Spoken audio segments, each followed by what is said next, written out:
Hey, we are going to do some behavior mapping. So what I really wanted to do to take advantage of all this at-home time is help you build the kind of habits that you want, lifelong habits. This is our chance. So what we want to do is start with an aspiration. Okay?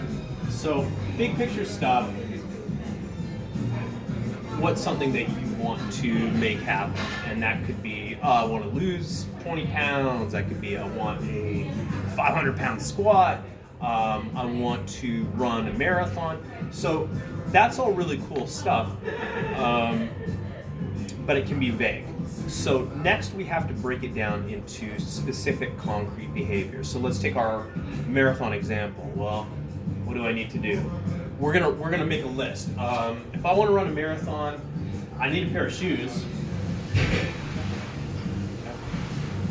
I've got to start running. It's called 4 days a week.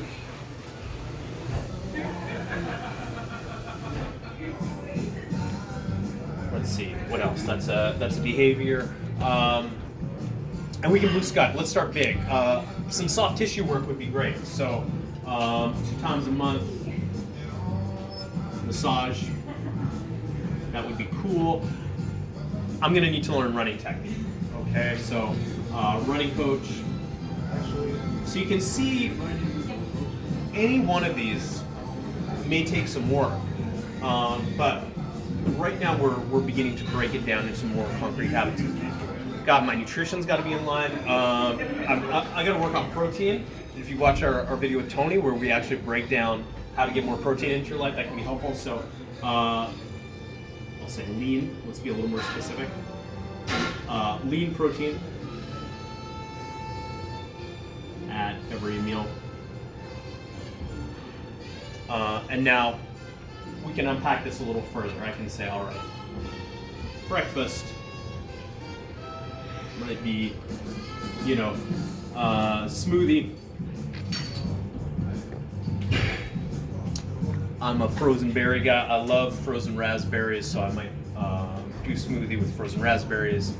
Some protein. We can throw some spinach or kale into it, so we can make our recipes. And we may need to break that breakfast smoothie down into pieces, and we may not need to break that down into shopping and everything else. So right now we have all these different types of behaviors that are going to contribute to your habit.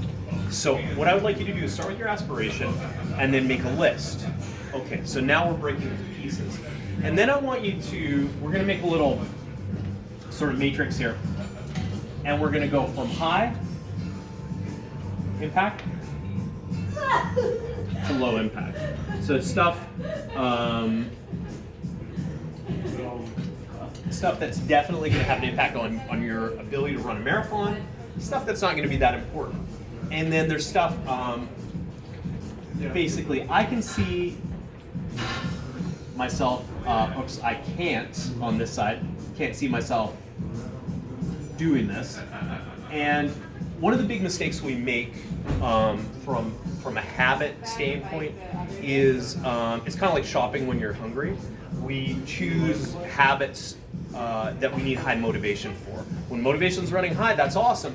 What happens when you wake up tired and bummed and cranky? Are you still going to be doing this thing? So I can't see myself doing this. Probably not that realistic. And on this side, I can see myself, doing this.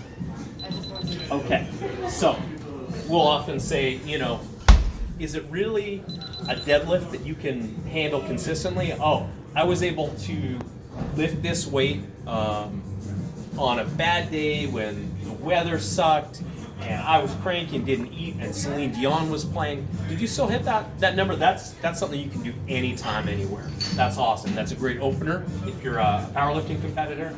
It's a great heuristic to use. So now we're going to cluster these behaviors, and I'll let you sort of organize that. So you've got your list. We blue skied it. Nothing's off the table. Make your budget open-ended. Really be fantastical about it. And now we're going to start to organize them on the grid. So buying shoes, yeah, I can see. So we'll number it for this, right? And I'll just talk about things from my perspective. I can see myself buying shoes. That seems important. And what I really like about that is it's also a one-time habit, or a one-time action. I don't have to buy shoes every week. Some people may disagree with me. So this is a great one. Run 4 times a week. Like, real talk, that seems like it's a super high impact habit, and it's also something that I don't really see myself doing. Let's be real. I'm not going to get 2 times a month massage. That would be helpful. Maybe I'll put that somewhere like here. It could be done. A running coach is a little, I'm interested. I'd love to do, some running technique. I can see that being really high impact, but we're a little bit on the borderline here. So this is the idea. By the time you've arranged all this stuff, you're going to have it clustered in terms of how practical it is, how doable, and of course, the impact. So we're looking for stuff in this top quadrant. Those are your golden behaviors. The higher it is and the further to the right, the more doable. So I would pick 1 or 2 of those. You can play around and start there. Now, realistically, because I know that I'm not going to be running, where's my number 2? 4 times a week.